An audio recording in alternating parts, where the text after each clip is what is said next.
Hey YouTube, this is The Art of Prepping. The sun's coming down. I just want to do a real quick video because I've had a couple questions, mostly not here on YouTube, but in other places in my life that people are saying when you're out in the woods, and as you can hear all the bugs, there's all kind of insects doing their thing.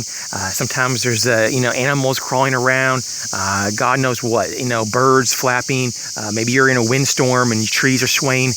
Basically the question here that's posed to me a lot is, how do you get situational awareness or have usable situational awareness when there's a lot of stimuli, a lot of noise, maybe light, maybe there's darkness and there's a lack of stimuli, but you're getting a lot of one stimuli more so than another. So you could be in the darkness, but you're getting a lot of wind and maybe a cold or a hot sensation on top of a lot of noise. How do you filter all this out? Like, for example, if I was just to go right here in front of you, you can see pretty well right there. You can see there's actually a path going into the woods. I'm right on the outskirts of the woods right here. And because the light's so dim right now, if I was to go in there, you can see how dark it is, that we probably couldn't even do this video. But if I went in there in about another 30 minutes, it'd probably be almost pitch black. And what's so interesting is how do you navigate?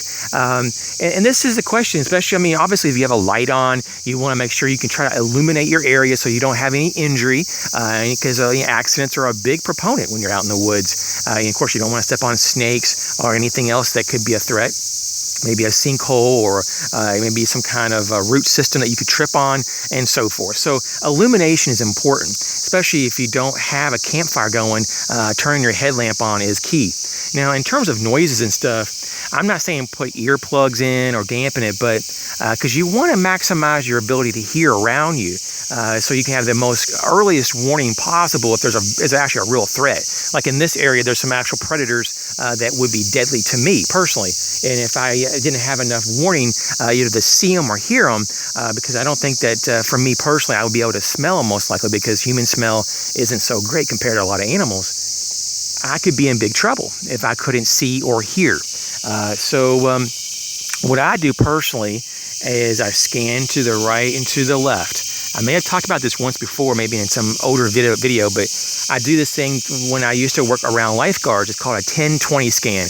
And when I walk around in the woods, but keep my ears peeled, and I try to listen, kind of like through the noise. Like right now, there's a lot of noise, a lot of insects moving around, constantly chirping and tweaking.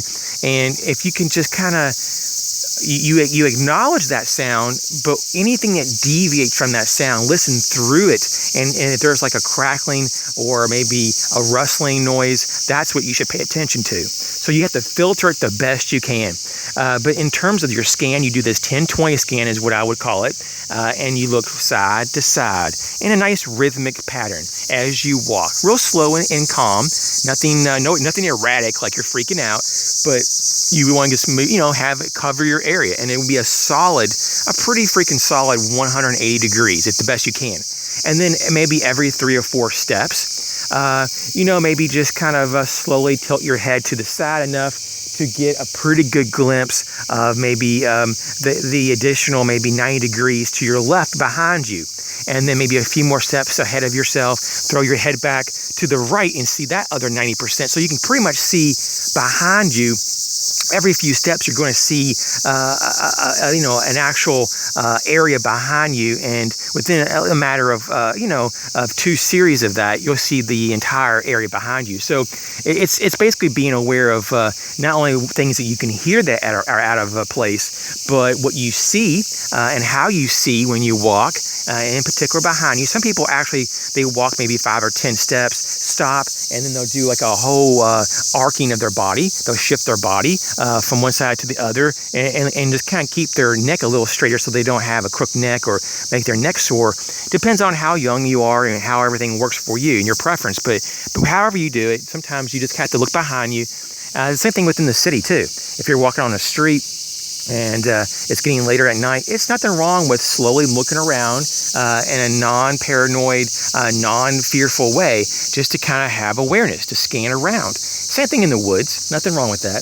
Now, what people kind of mess up, and this is what I'm trying to say as a bonus tip here, is that when you're walking, a lot of times people do look down, as they walk forward and they look down. And so it's almost like this, that you kind of, I look down and to the left, and then come back to the center point down to the right. And then sometimes when I'm walking, I don't go look down, and I kind of, mix it up. So I'm not always, when I'm going back to center line, I'm not always looking down, but I'm looking forward enough so that I can see what's already cleared there. Now, sometimes what people don't do, though, and this is the kicker, is that no one looks up. That you would think that they would, but just as you look down, you may not have to look up as much.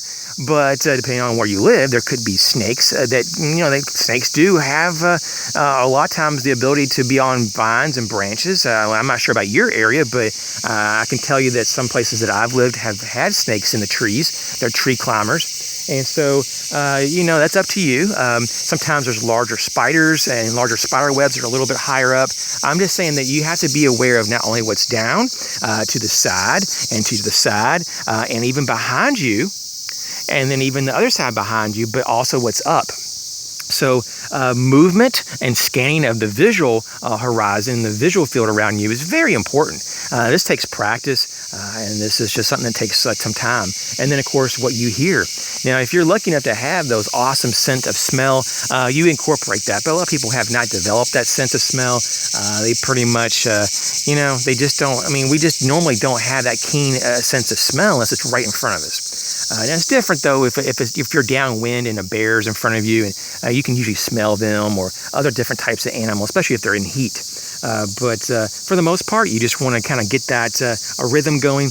And there's also a lot of techniques, though, about moving in the woods, certain types of walks and gaits, and that could be talked about maybe another time. But hopefully that kind of explains a little bit about my viewpoint on when you're in the woods for situational awareness. I wouldn't walk too fast. I would just be aware of all your surroundings, including down and up, and sometimes stop. This is what I personally do. About every 15 to 20 steps, I actually stop and I listen and just kind of slowly turn my head side to side. And if there's nothing that gets my attention, I'll move on. Because sometimes when you're walking, you create your own noise, or maybe you are just over leaves, or you hit a branch. Sometimes you distract yourself from being able to hear something else. Like right now, it would be kind of hard, though, even if I stopped, to hear over a lot of these insects. But I can, though, if I listen hard, I can hear my neighbor about a quarter of a mile away, their dog's barking. And it's a little bit harder to hear them when I'm actually walking, for example. And especially the deeper in the woods I go, it's harder to hear the dogs down the road. And so, anyways, hopefully this is this is interesting and informative in some manner, because there's a lot of times that people just think that, okay, you just kind of walk in the woods carefully, and they don't even tell you how. And while this is common sense, there's a lot of new people that are just getting into the outdoors. You'd be surprised how many people contact me and say, hey, I'm new to this. I lived in a suburb or an urban area all my life, and besides a couple camping trips with the Boy Scouts, I don't know much about this. And now that I'm an adult, I'd like to know maybe just if there's a procedure for this. And there's really not an official procedure. It's just that situational awareness is something that you have to develop over time, because awareness is a type of consciousness. And so everyone be safe. Catch you soon.